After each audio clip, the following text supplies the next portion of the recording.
நம்ம இன்னைக்கு இந்த வீடியோல பிக் பாஸ் சீசன் 92 இருக்கு இல்லையா, அதை தான் ரிவ்யூ பண்ண போகிறோம். ஸோ 92 பொறுத்த வரைக்குமே வந்துட்டு பார்த்தோம் அப்படின்னா இந்த பிஆர் டீம் அப்படின்றது இருக்கு இல்லையா, அதுதான் ரொம்ப பெரிய இஷ்யூவாகவே இந்த வீட்டுக்குள்ளே மாறி இருக்கு அப்படின்னு சொல்லணும். ஸோ ஃபர்ஸ்ட் ஆஃப் ஆல் இந்த பிஆர் டீம் அப்படின்னு சொல்லி என்ன அப்படின்றதே பலருக்கும் புரியாத ஒரு விஷயமா இருக்கு அப்படின்னே சொல்லலாம். பிஆர் டீம் அப்படின்னா என்ன அப்படின்னு சொல்லி பார்த்தோம் அப்படின்னா, இப்போ ஒரு கண்டஸ்டன்ட் உள்ளே போகிறாங்க, ஒரு 80% ஒரு 90% வந்துட்டு அஃபீஷியல் உறுதி ஆயிடுச்சு அப்படின்னு சொல்லி வச்சுக்கோங்களேன். ஏன்னா நிறைய பேர் வந்துட்டு ஆடிஷன் அப்படின்றது பண்ணுவாங்க.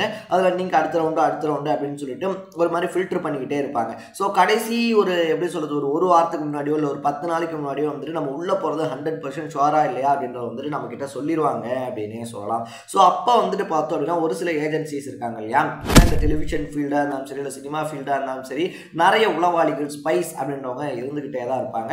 அதனால் அவங்க என்ன பண்ணுவாங்க அப்படின்னு சொல்லி கேட்டோம்னா, அந்த பிஆர் டீம் போயிட்டு அவங்கள அப்ரோச் பண்ணுவாங்க. இந்த மாதிரி வந்துட்டு நாங்கள் இங்கே ஏஜென்சி மூலயமா உங்களுக்கு ப்ரொமோஷன் அப்படின்றத பண்ணுறோம், ஸோ நீங்கள் வந்துட்டு எங்களுக்கு அதுக்காக பே பண்ணணும் அப்படின்னு வந்துட்டு சொல்லுவாங்க. ஸோ நமக்கு தெரிஞ்ச நம்ம படித்த விஷயங்கள், நம்ம கேட்டு தெரிஞ்ச விஷயங்கள் படி பார்த்தோம் அப்படின்னா ரொம்ப லோ கிளாஸ்லேருந்து ஹை கிளாஸ்க்கான பிஆர் வரைக்கும் இருக்காங்க அப்படின்னு வந்துட்டு சொல்கிறாங்க. ஸோ லோ கிளாஸ் பிஆர் அப்படின்னு சொல்லி பார்த்தோம் அப்படின்னா மந்த்லி 20,000 வீக்லி, அதாவது ஒரு வாரம் இருக்கு இல்லையா, ஒரு வாரத்துக்கு வந்துட்டு 20,000 ரூபா வரைக்கும் பே பண்ணணும். அதே நேரத்தில் பார்த்தோம் அப்படின்னா பிக் பாஸில் வாரத்துக்கு 1 லட்ச ரூபா வரைக்கும் பே பண்ண கண்டஸ்டன்ஸும் இருக்கதா செய்கிறாங்க அப்படின்னு சொல்லலாம். என்னப்பா சொல்கிற, 20,000 1 லட்சம் இதெல்லாம் வந்துட்டு வாரம் கொடுக்க முடியுமா அப்படின்னு சொல்லி கேட்டோம் அப்படின்னா, எல்லாருக்குமே தெரிஞ்ச ஒரு விஷயம் தான், பிக் பாஸ்க்குள்ளே உள்ளே போகக்கூடிய கண்டஸ்டன்ஸ் இருக்காங்க இல்லையா, அவங்களுக்கு பேசிக் சேலரியாகவே பர் டேக்கு 10,000 அப்படின்றது தான் கொடுக்கப்படுது அப்படின்னு சொல்லிட்டு, அதுவும் அந்த சீனியாரிட்டி வைஸ் இருக்கு இல்லையா, அது வந்துட்டு 20,000 30,000 40,000 அந்த மாதிரி வந்துட்டு மாறும். லாஸ்ட் சீசனில் பார்த்தோம் அப்படின்னா விசித்ரா இருக்காங்க இல்லையா, அவங்களுக்கு 35,000 அப்படின்றது கொடுக்கப்பட்டிருந்துச்சு அப்படின்னு சொல்லலாம். இந்த மாதிரி அவங்களுடைய சீனியாரிட்டி பொறுத்து பார்த்தோம் அப்படின்னா அவங்களுக்கு அந்தந்த சேலரி அப்படின்றது கொடுக்கப்படும். இப்போ கூட வந்துட்டு பார்த்தோம் அப்படின்னா தீபக் இருக்காங்க இல்லையா, அவருக்கு 25,000 30,000 அப்படின்றது பர் டேக்கு கொடுக்கப்படுது அப்படின்னு சொல்கிறாங்க. ஸோ இதெல்லாம் வந்துட்டு கரெக்டாக அக்யூரேட்டாக சொல்ல முடியல அப்படின்னாலும் இதில் வந்து ஒரு சில ஆயிரங்கள் கூடலாம் குறையலாம். பட் அந்த 20 to 25 அப்படின்றது இருக்கு இல்லையா, அது ஷேர் அப்படின்னு சொல்கிறாங்க.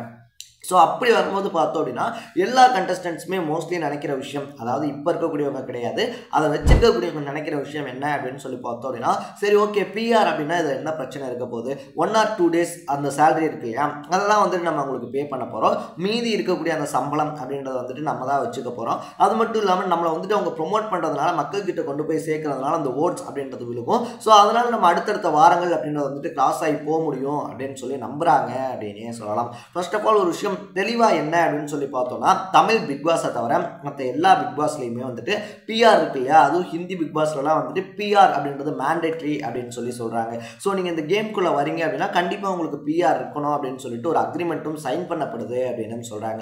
ஸோ அவங்க வந்துட்டு என்ன பண்ணுவாங்க அப்படின்னு சொல்லிட்டு பார்த்தோம்னா, ஒவ்வொரு ஏஜென்சியுமே வந்துட்டு குறைஞ்சது ஒரு 100லேருந்து 200 மீம் பேஜஸ், ட்விட்டரில் பார்த்தோம் அப்படின்னா ஒரு 100-150 அக்கௌண்ட்டு, ஃபேஸ்புக் இன்ஸ்டா இந்த மாதிரி எல்லாத்துலேயுமே வந்துட்டு பார்த்தோம் அப்படின்னா அக்கௌண்ட்ஸ் அப்படின்றத ஹேண்டில் பண்ணிட்டு இருப்பாங்க. ஸோ இவங்க பணம் தர என்ன பண்ணுவாங்க அப்படின்னு சொல்லி பார்த்தோம்னா, அவங்க விளையாடக்கூடிய விஷயத்தையா இருந்தாலும் சரி இல்லை அவங்க கேம் பிளே பண்ணக்கூடிய விதமாக இருந்தாலும் சரி, இப்படி எல்லாத்தையுமே எடுத்து பார்த்தோம் அப்படின்னா அவங்களை ப்ரொமோட் பண்ணிக்கிட்டே இருப்பாங்க.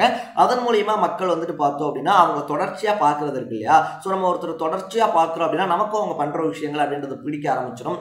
எக்ஸாம்பிளுக்கு சொல்லணும் அப்படின்னா சௌந்தர்யா பண்ணுறது வந்துட்டு ஆரம்பத்தில் கடுப்பாக இருந்தாலும் அந்த எக்ஸ்பிரஷன்ஸை தொடர்ச்சியாக காட்டி நமக்கே பிடிக்க வச்சுட்டாங்க இல்லையா, அதுதான் பிஆர்னுடைய வேலை அப்படின்னே சொல்லலாம். ஸோ இவங்க தான் ப்ரொமோஷன் டீம் அப்படின்றத வந்துட்டு செட் பண்ணிக்குவாங்க. இதுக்கு வந்துட்டு நம்ம சொன்ன மாதிரி அந்த பிரைஸ் என்னவோ அதை அவங்க வந்துட்டு பேசி டிசைடும் பண்ணிக்குவாங்க. ஸோ அப்படி போய்கிட்டு இருக்கிறது தான் இந்த பிஆர் டீம் அப்படின்றது. அதை யார் வச்சிருக்காங்க அப்படின்னு சொல்லி நினைக்கிறீங்க அப்படின்னு சொல்லி கேட்டப்ப பார்த்தோம்னா எல்லாருடைய பார்வையும் சௌந்தர்யா பக்கம் தான் திரும்பிச்சு அப்படின்னு சொல்லலாம். ஏன்னா எல்லாருமே சௌந்தர்யா பிஆர் வச்சிருக்காங்க அப்படின்னு சொல்லிட்டு பேச ஆரம்பிச்சிருந்தாங்க. உள்ள இருக்கக்கூடிய இன்னும் ஒரு சிலருக்கு கூட வந்துட்டு பார்த்தோம் அப்படின்னா இந்த பிஆர் டீம் இருக்கையா அது இருக்கு அப்படின்னு சொல்லலாம். பட் இந்த பிஆர் டீம் மட்டுமே வந்துட்டு பார்த்தோம் அப்படின்னா இந்த கேம் இருக்கு இல்லையா, அதை வந்துட்டு டிசைட் பண்ணிடுவாங்களா அப்படின்னு சொல்லி கேட்டோம்னா அப்படியும் சொல்ல முடியாது.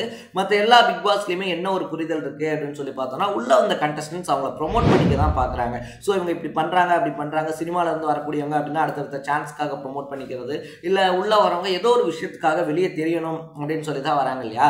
நான் வெளியே தெரிய தேவையில்லை, ஃபேம்காக வர தேவையில்லை அப்படின்னு சொல்லி இருந்துச்சு அப்படின்னா அவங்க வீட்லேயே இருந்துடலாம். ஏதோ ஒரு விஷயத்தில் ஏதோ ஒரு மூலியமா நான் வெளியே தெரியணும் அப்படின்னு சொல்லி வரதுனால தான் அந்த பிஆர் டீம் அப்படின்றதையே செட் பண்ணுறாங்க.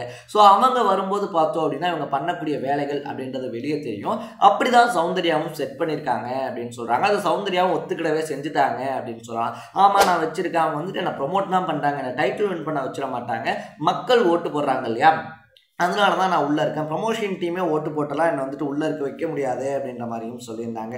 ஸோ நேற்று இந்த பிஆர் விஷயம் அப்படின்றது பிக் பாஸ் வீட்டுக்குள்ளே பெரிய விஷயமா வெடிச்சிருந்துச்சு அப்படின்னு சொல்லலாம். ஸோ கண்டஸ்டன்ட்ஸ் பிஆர் டீம் வச்சிருக்கிறத பற்றி நீங்கள் என்ன நினைக்கிறீங்க அப்படின்றத கமெண்ட்டில் போட்டுருங்க. ரெண்டாவது விஷயமா வந்துட்டு பார்த்தோம் அப்படின்னா பழைய கண்டஸ்டன்ட்ஸ்லாம் உள்ளே வர போகிறாங்க அப்படின்னு சொன்னதுக்கு அப்புறமா பார்த்தோம் அப்படின்னா எல்லாருமே வந்துட்டு ஆர்னவ் இருக்கார் இல்லையா, அவருக்கு வந்துட்டு ஈகராக வெயிட் பண்ண ஆரம்பிச்சிருக்காங்க அப்படின்னு சொல்லலாம். ஏன்னா தலைவன் வந்துட்டு வெளியே போகும்போது பண்ண விஷயம் இருக்கு இல்லையா, அந்த வேலைகள் அப்படின்றது அப்படிப்பட்ட வேலை அப்படின்னே சொல்லலாம். அந்த மாதிரி அவர் பேசிட்டு போனதுனால பார்த்தோம் அப்படின்னா பழைய கண்டஸ்டன்ட்ஸ் உள்ளே வர போகிறாங்க அப்படின்னு சொன்னோன்னே ஆர்னவுக்காக, அதுவும் அருணன் முத்துக்குமரன் இருக்காங்க இல்லையா, அவங்களாம் ஈகராக வெயிட் பண்ணிக்கிட்டு இருக்காங்க. அவர் மட்டும் உள்ளே வரட்டும், முன்னாடி வச்சு பேசுங்க எதா இருந்தாலும் அப்படின்னு சொல்லணும். அவருடைய பர்சனல்லாம் பேசணும் அப்படின்னா அது நாரிடும் அப்படின்ற மாதிரி ஆர்னவ் மேலே வந்துட்டு எக்கச்சக்கமான ஒரு காண்டில் வந்துட்டு ஹவுஸ்மேட்ஸ் இருக்காங்க அப்படின்னு சொல்லலாம்.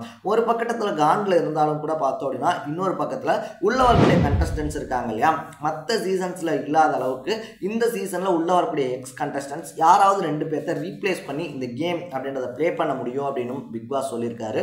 ஸோ இதனால பார்த்தோம் அப்படின்னா உள்ள இருக்கக்கூடிய கண்டஸ்டன்ட்ஸ் அவங்களுடைய 100% எஃபர்ட் அப்படின்றத போட்டு தான் அந்த டாப் 9குள்ளே உட்காந்துருக்காங்க.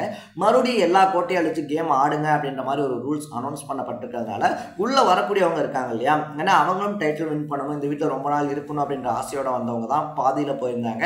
ஸோ அவங்க என்ன மாதிரியான கேம் பிளான் அப்படின்றதோட வரப்போகிறாங்க, அதை எப்படி இப்போ வீட்டுக்குள்ளே இருக்கக்கூடிய கண்டஸ்டன்ஸ் இருக்காங்க இல்லையா அவங்க ஃபேஸ் பண்ண போகிறாங்க அப்படின்னு சொல்லிட்டு எக்கச்சக்கமான எக்ஸைட்மெண்ட் எகிரி இருக்கு அப்படின்னே சொல்லலாம். ஸோ நீங்கள் வீட்டுக்குள்ளே வராங்க இல்லையா, அந்த எக்ஸ் கண்டஸ்டன்ஸில் யார் மேலே உங்களுக்கு எக்ஸ்பெக்டேஷன் அப்படின்றது இருக்குது அப்படின்றத மறக்காமல் கமெண்ட்டில் போட்டுருங்க. ஸோ ஆஸ் யூஷுவலாக பார்த்தோம் அப்படின்னா இது வந்துட்டு 14வது வாரம் இல்லையா, 14வது வாரம் அப்படின்றதுனால எல்லா கண்டஸ்டன்ஸுமே வந்துட்டு நாமினேஷனில் தான் இருக்காங்க. ஸோ இதில் இருந்து யார் வெளியே போகிறாங்க, யார் அந்த டைட்டில் நோக்கின அடுத்தபடி இருக்கு இல்லையா, அதுக்கு அவங்களுடைய ஸ்டெப்ஸ் அப்படின்றத எடுத்து வைக்க போகிறாங்க அப்படின்னு சொல்லிட்டு எல்லாத்தையுமே நம்ம வெயிட் பண்ணி தான் பார்க்கணும். ஸோ ஓவராலாக வந்துட்டு பார்த்தோம் அப்படின்னா டே 92 அப்படின்றது இருக்கு இல்லையா, அது வந்துட்டு சௌந்தர்யாவை எக்ஸ்போஸ் பண்ண மாதிரி தான் இருந்துச்சு அப்படின்னு சொல்லலாம். ஸோ இதே மாதிரி அப்பப்போ அப்டேட்டாக போயிட்டு இருக்கிற விஷயங்கள், பிக் பாஸ் ரிவ்யூ, இது எல்லாத்தையும் தொடர்ந்து பார்க்கணும் அப்படின்னு ஆசைப்பட்டீங்கன்னா மறக்காம சேனலை சப்ஸ்கிரைப் பண்ணிக்கோங்க. நாளைக்கு டே 93 ரிவ்யூவோட சந்திக்கலாம். Tata, bye by.